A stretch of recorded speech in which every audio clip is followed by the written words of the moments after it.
તમે ક્યારે વિચાર્યું છે કે પથ્થરની એક ભારે મૂર્તિ જેને અનેક લોકો મળીને પણ ઉઠાવી ના શકતા હોય એ અચાનક જ કોઈના મંત્ર બોલવાથી ફેધરલાઇટ થઈ જાય?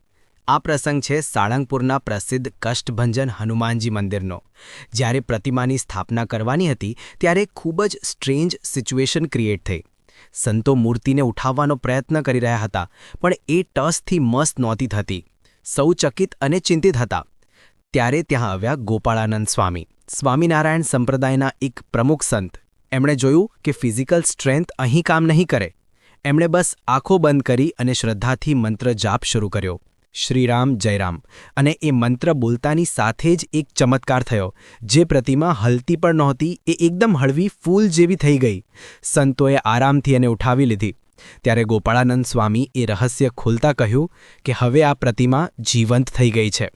આ પ્રસંગ એ વાતનો પુરાવો છે કે શ્રદ્ધામાં કેટલી તાકાત હોય છે, અને આ એક એવો પ્રસંગ છે જે બહુ ઓછા લોકો જાણે છે. આવા અમેઝિંગ ફેક્ટ્સ માટે સબસ્ક્રાઇબ કરો અને કોમેન્ટમાં લખો, જય કષ્ટભંજન હનુમાનજી.